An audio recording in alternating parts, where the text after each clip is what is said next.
Comrades, hear me. You who toil in factories, who labour in offices, who sweep streets, who harvest fields, who produce the wealth of society while others count it as their own, understand this truth immediately. Freedom is not granted by kings, corporations, or governments. It is seized, forged, and built by the hands and minds of the oppressed. And yet every day a veil is drawn over your eyes, convincing you that the chains you wear are your own making, that your poverty is inevitable, that your labor is a privilege rather than the source of all value. Open your eyes! The system does not stumble upon injustice by accident. It is constructed to rob you of the power you create, to obscure your capacity for collective liberation. The society in which we live is not neutral, and its so-called liberties are mere illusions. Capitalism presents itself as freedom, the freedom to consume, the freedom to choose among a few preordained options, the freedom to compete in a race you never agreed to join. Yet, behind this facade, your labor is expropriated, your time commodified, your creativity appropriated, and your very humanity subjected to the dictates of profit. Every product you craft, every service you perform, every intellectual contribution you make all is turned into capital for the ruling class. The capitalist does not work, he lives off your labor, and through this exploitation he builds castles of wealth while you endure insecurity, exhaustion, and debt. Understand this: alienation is the weapon by which your chains are maintained. You are alienated from the product of your labor. What you create is no longer yours, but the property of those who exploit you. You are alienated from the act of production itself. Your work is dictated, measured, and constrained to serve another's gain. You are alienated from one another. Solidarity is suppressed while competition is celebrated, and communal bonds are replaced by isolation and suspicion. This is the logic of a system designed to fragment the oppressed, to ensure that the very power you hold collectively is never recognized as your own. But let us not mistake inevitability for destiny. The power of the workers is immense. The collective labor of millions is what sustains the world. Without it, the factories fall silent, the fields lie barren, the cities crumble, and the markets evaporate. It is not the owner of capital who produces, it is you. And once the working class grasps this truth, recognizes its shared condition, and organizes with unity and purpose, no fortress of oppression can withstand the weight of your collective force. Do not be deceived by small reforms, by charity, by promises of incremental change within a system rigged to perpetuate inequality.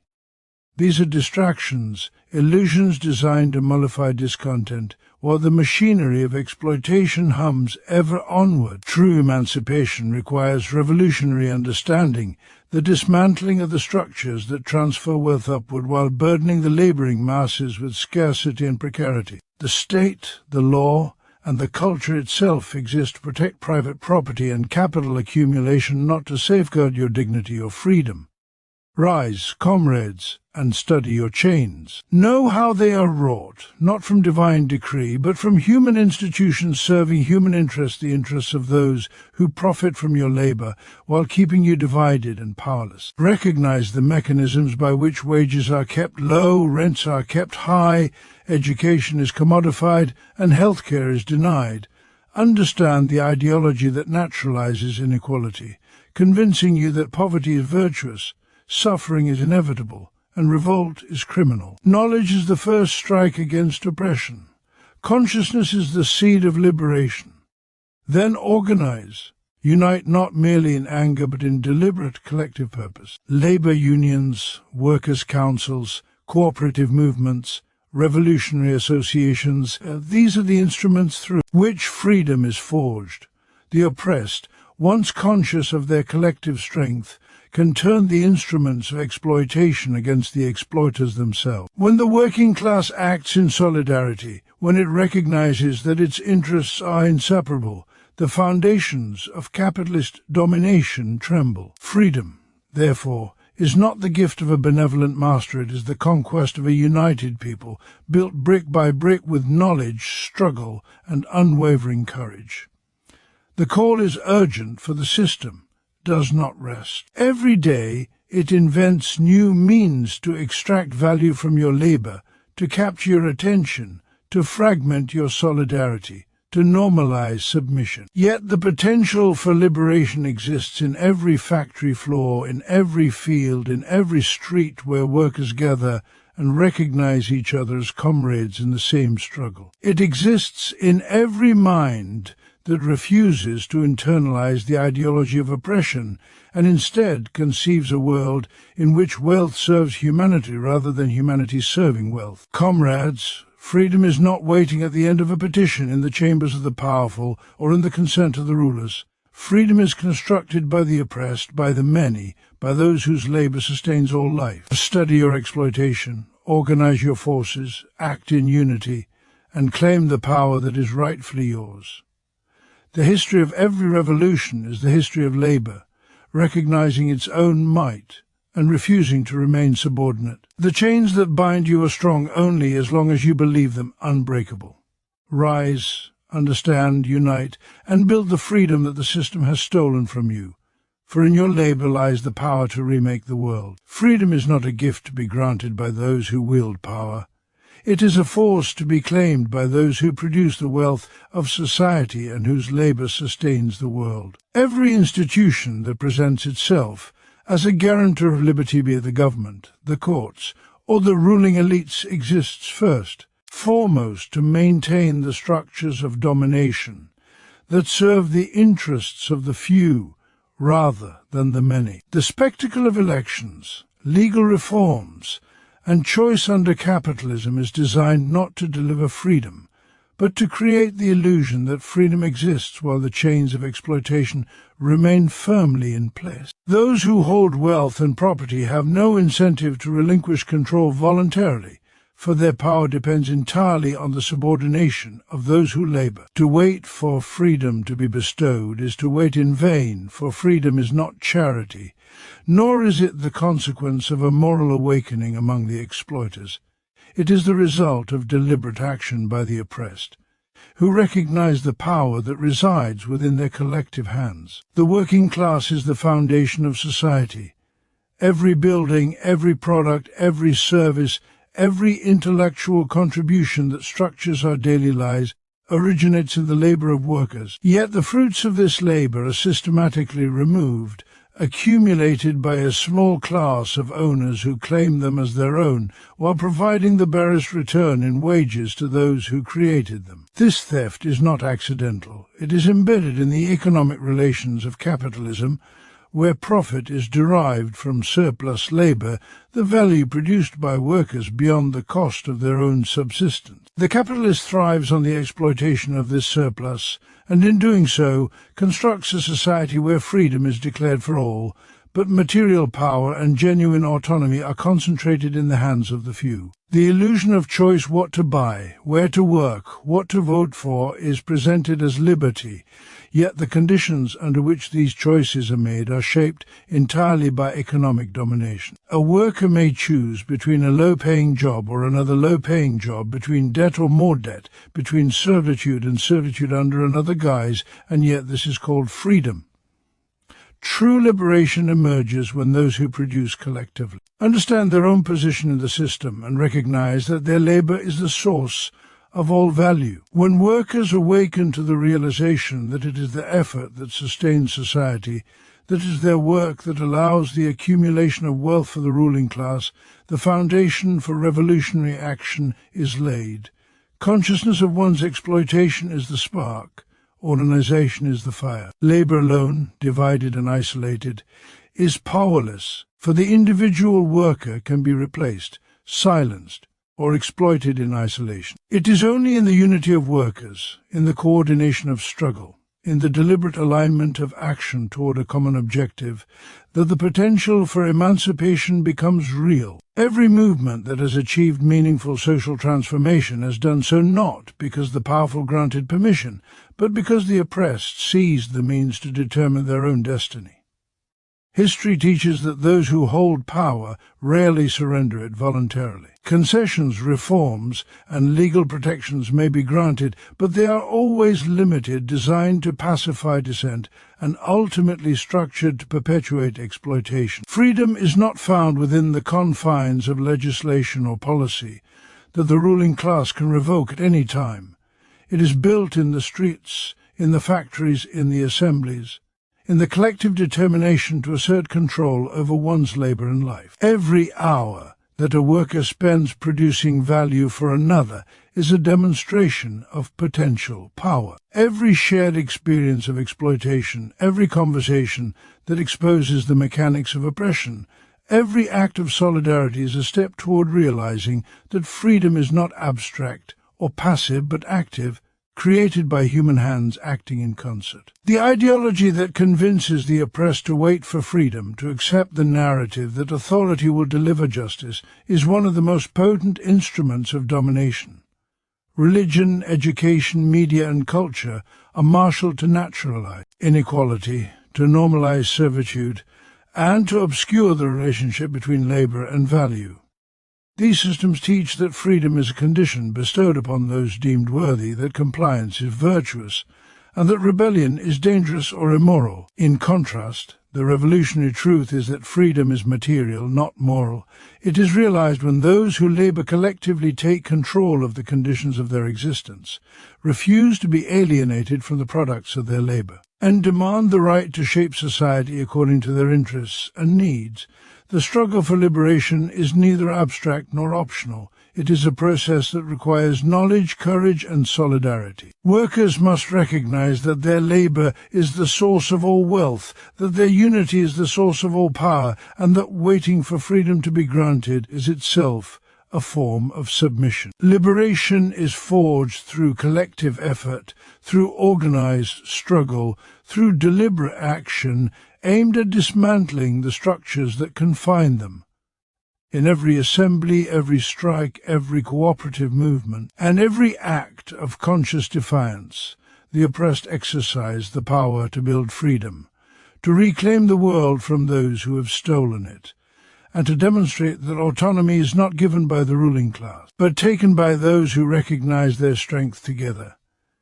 Capitalism is not merely an economic system, it is a mechanism of systematic theft, a machine that converts the labor of millions into wealth for the few, while leaving the producers impoverished and alienated. The worker labors day after day, creating value that exceeds the cost of their subsistence, yet this surplus, the very source of wealth, is expropriated by those who own the means of production. The fruits of human creativity, energy and skill are taken, transformed into commodities, sold for profit, and claimed as the property of the capitalist. The laborer's product, which embodies their time, intelligence, and effort, is denied to them, alienated from its creator, and rendered a tool for the enrichment of another. This is not a marginal injustice, but the core of the capitalist system, a theft that is legal, institutionalized, and defended by the state, ideology, and culture. Consider the very act of work. It is never neutral. From the moment the worker enters the factory, the office, or the field, their activity is measured, timed, controlled, and directed to maximize output for the owner. Every motion, every thought, every ounce of creativity is subordinated to the production of profit. The worker is not free to shape their labor according to their own desires or intelligence. Instead, labor itself becomes a commodity, bought at the lowest possible cost and sold at a value far exceeding the wage paid. The result is alienation. The worker is separated from the product of their work, from the process of creation, from their fellow laborers, and ultimately from themselves. Creativity is stifled, initiative is discouraged, and the worker's very humanity is subordinated to the abstract demands of capital. Time itself is stolen under capitalism. The hours spent in labor are hours not spent in self-realization, in learning, in community, or in leisure. The worker sells their life in increments measured in wages, only to find that those wages scarcely compensate for the labor expended. The difference between the value produced and the wage received is surplus value extracted, without consent, accumulated without labor, and converted into profit for the capitalist. This process is invisible to the casual observer because it is natural, embedded in the ideology of hard work and meritocracy, yet its effect is relentless. Those who create wealth remain materially powerless, while those who do not labor at all accumulate immense riches. The capitalist system also robs the worker of creativity. Every innovation, every idea, every improvement in process or product is appropriated by the owner. The laborer is rewarded not for their ingenuity, but for their obedience and productivity. The imagination of the worker becomes a resource to be exploited rather than a means of self-expression or communal development. Skills are developed only insofar as they serve the accumulation of capital, and any independent or creative impulse is subordinated to the demands of efficiency, profit, and control. The worker's mind, like the hands, is turned into an instrument of exploitation. Expropriation under capitalism extends beyond the immediate act of production. The system ensures that the laborer is dependent, constrained, and vulnerable. Wages are insufficient to purchase full dignity, education, or health care, while rents, loans, and market prices appropriate the remainder. The worker, as surplus labour, has created the wealth that fills the coffers of the few, yet the worker must purchase necessities from that very wealth at inflated costs. The system perpetuates scarcity for those who produce abundance, while it centralizes the material rewards of labour in the hands of a small class that did not labour. It is a theft both direct and systemic, material and ideological, designed to reproduce itself endlessly. This expropriation is the engine of inequality, of class division, and of oppression. It is why the working class is alienated, not merely in economics, but in social relations, in culture, and in consciousness. The rich live from the labour of others, secure in property and law. The poor labour to survive, unaware of the full scope of their exploitation. The illusion of freedom, the ideology of personal responsibility, and the sanctity of private property are all instruments that obscure the theft at the system's core. Those who labour are led to internalize their oppression, believing they are compensated fairly for their work or that their poverty is deserved. Yet the knowledge of this theft is itself a revolutionary weapon. Once the working class recognizes that all value originates in their labour, that every product, every service, every accumulation of wealth depends upon their effort, the moral and material justification for capitalist expropriation crumbles. Understanding the mechanisms of theft, the extraction of surplus value, the appropriation of creativity, the control of time reveals the capacity of the labouring masses to reclaim what is theirs. Only through collective consciousness, solidarity, and organised action can the workers seize the means of production, recover their labour, and redirect the wealth they generate toward human needs rather than private profit. The expropriation of labour is not an accident, it is the lifeblood of capitalism, and it can only be ended by confronting the system itself. Knowledge of exploitation, unity among workers, and deliberate struggle to reclaim products. Time and creativity constitute the foundation of liberation, for it is in the labour of the many that the power to overturn the system resides, and it is only by seizing that power collectively that true emancipation can be realized. Alienation is the instrument by which capitalism maintains its grip over the working class, the silent force that ensures the labourer remains a stranger to their own power, to the product of their labour, and to those who share their condition. Under this system, workers are not merely exploited, they are rendered strangers to themselves, their work, and one another. Every hour spent in production is an hour spent producing wealth for another, yet stripped of autonomy, recognition, and connection. The labourer's efforts are measured not by their needs, their creativity, or their intelligence, but solely by their contribution to profit. In this separation, the worker is alienated from the act of creation itself, the very process that should give expression to human potential. Labour becomes a burden rather than a source of fulfilment, a task to survive rather than an act of self-expression, and a means of life that simultaneously denies life itself. The first dimension of alienation is the separation from the product of labor. The worker invests time, skill, and energy into creating something tangible or intangible, yet this creation is immediately confiscated by the capitalist and transformed into a commodity to be sold for profit. The product, which embodies the worker's intellect, creativity, and effort, no longer belongs to its creator.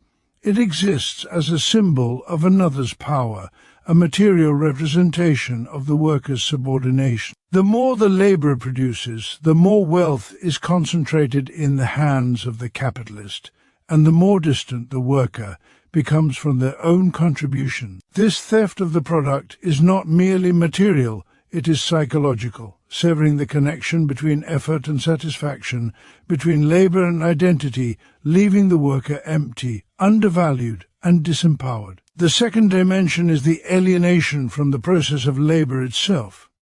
Work under capitalism is rarely an expression of the worker's initiative or intellect. Every motion, every task, every decision is subject to the dictates of efficiency, hierarchy, and profit maximization.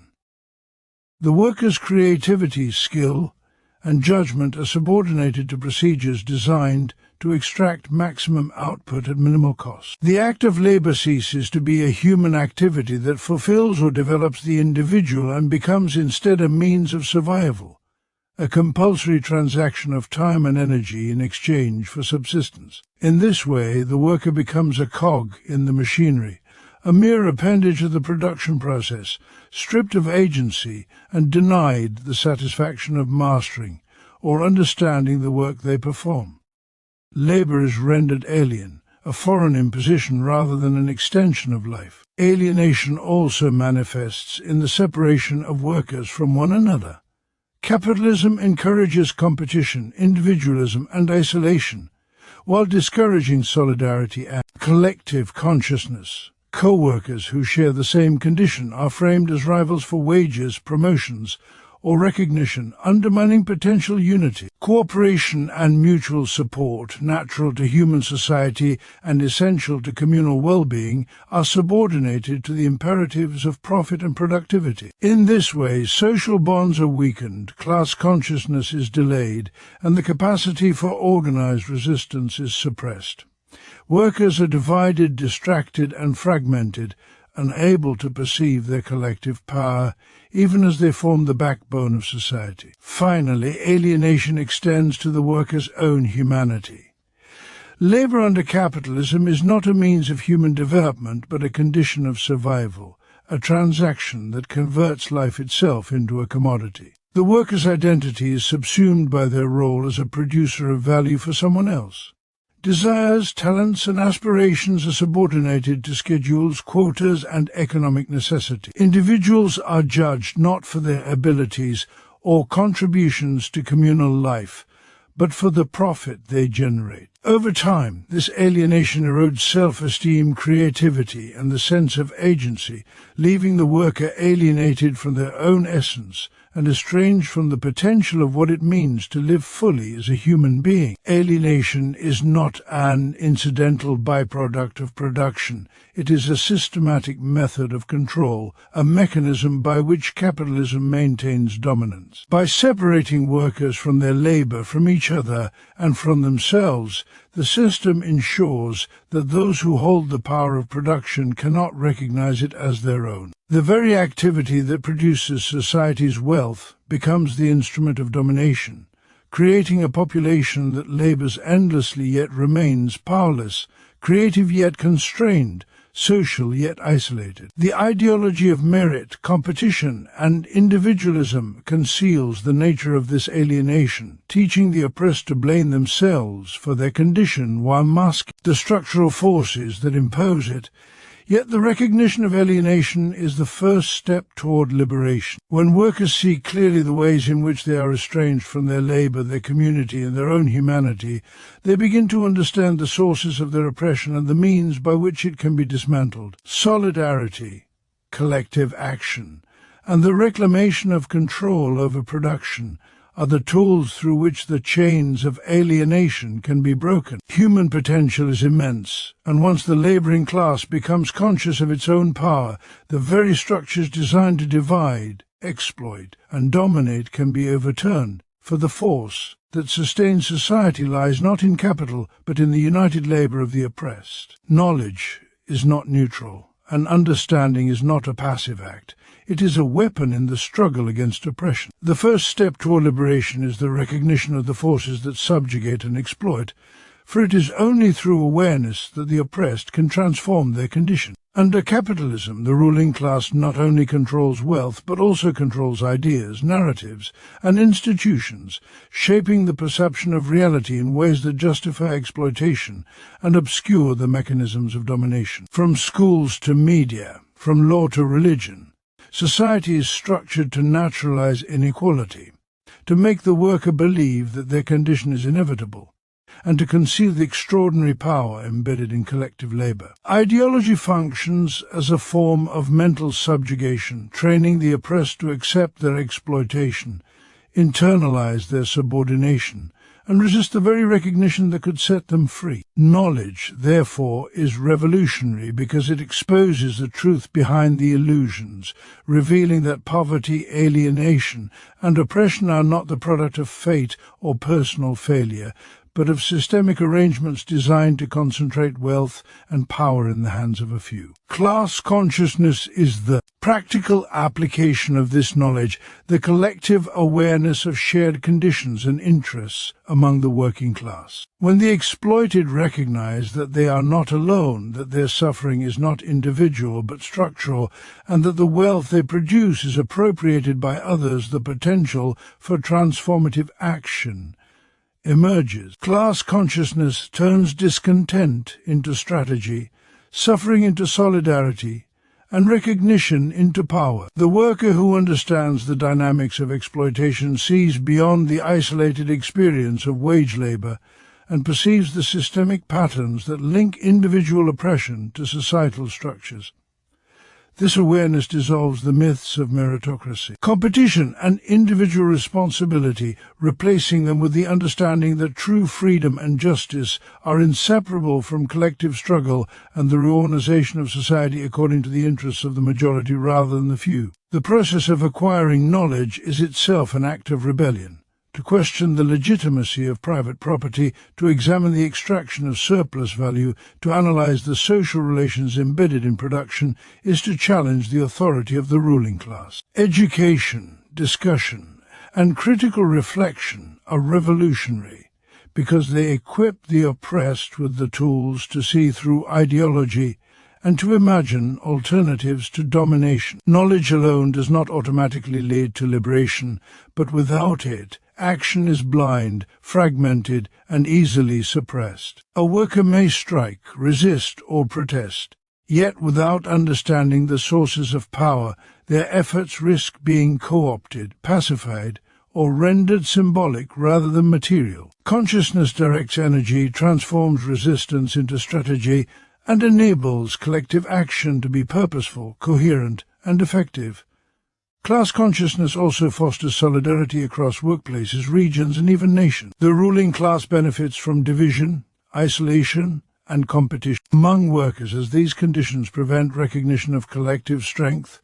When workers see themselves as part of a larger community, when they recognize that their struggles are shared and interdependent, the potential for unified action grows exponentially. Strikes, unions, councils, and cooperative movements gain power not merely from numbers but from the clarity of purpose derived from class awareness. The worker who understands that their oppression is systemic is less likely to be deceived by promises of individual advancement, reforms that serve capital, or ideological distractions that pit one group against another. Knowledge aligns interests, channels energy, and transforms dispersed discontent into a force capable of challenging entrenched power. Understanding exploitation also illuminates the mechanisms of alienation, surplus value extraction, and wage oppression, revealing how labor is transformed into profit, time is commodified, and creativity is appropriated.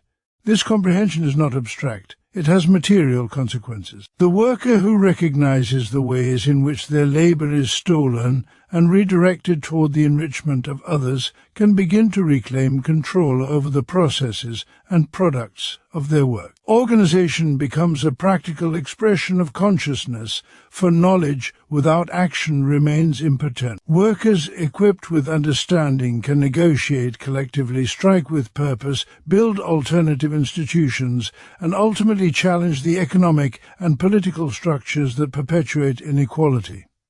History confirms that revolutions are born not from despair, but from consciousness. Every transformative movement, from the strikes of industrial workers to the councils of revolutionary societies, has been preceded by the spread of knowledge, by the awakening of a class to its own conditions, its own power, and its own interests. Knowledge and class consciousness reveal the injustice that has been normalized and provide a roadmap for dismantling it.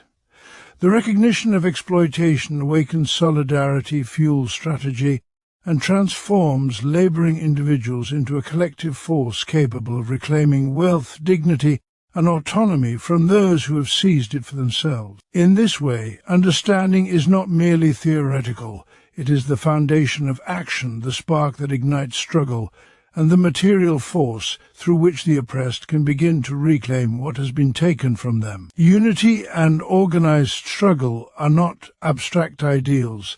They are the material force through which the working class can overturn oppression and reclaim the power that has been systematically stolen from it. Individual effort, isolated resistance, or fragmented discontent, no matter how sincere, is insufficient to challenge the immense machinery of capitalist exploitation. The strength of the ruling class derives not only from wealth and property, but also from the division of those who labor, from the fragmentation of those whose collective effort sustains society. Every factory, every office, every field, and every workshop functions because millions of workers act, often unknowingly, in coordination to produce the necessities of life. When this collective labor is united consciously, organized strategically, and directed toward a common purpose, it becomes an unstoppable force capable of dismantling the very structures that have kept the oppressed in bondage. The first requirement for liberation is the recognition that the interests of the working class are inseparable. Capitalism thrives on competition among workers, on the ideology of individual advancement at the expense of solidarity, and on the perception that one laborer's gain is another's loss. These divisions are deliberate. They obscure the truth that all workers share a common position in the production process and a common stake in the wealth they collectively generate. Awareness of shared interests transforms isolated frustration into collective will, and it is this recognition that forms the foundation of organized struggle.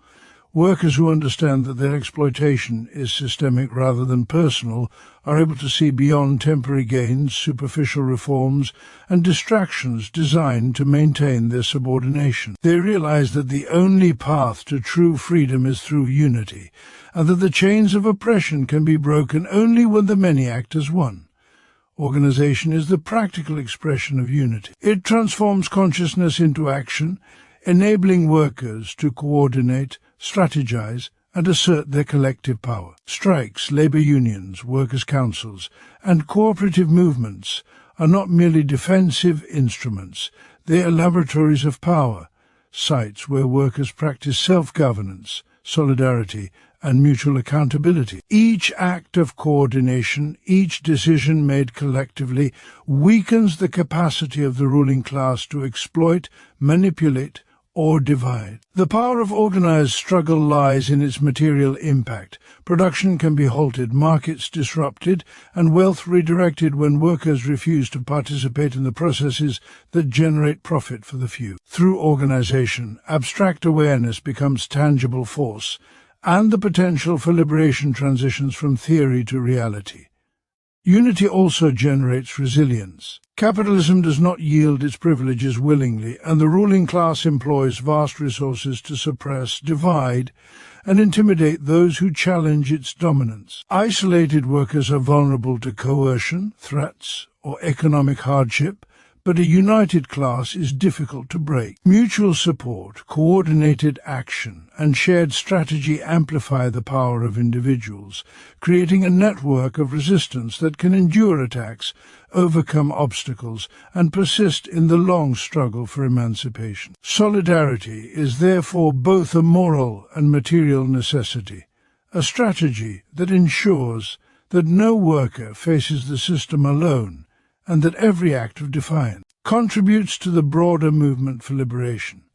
Moreover, organized struggle transforms the consciousness of the participants themselves. As workers deliberate, plan, and act collectively, they experience firsthand the power inherent in cooperation and the possibility of self-determination. They learn that the rules of society are not immutable, that wealth and authority are not natural, and that human labor is the ultimate source of social power. Every assembly, every strike, every council, and every cooperative venture becomes a school of freedom, demonstrating that society can be structured according to collective interest rather than the dictates of profit. Unity is therefore not only the means to liberation, it is the practice of freedom in motion, the realization of human potential, even before the formal overthrow of oppression.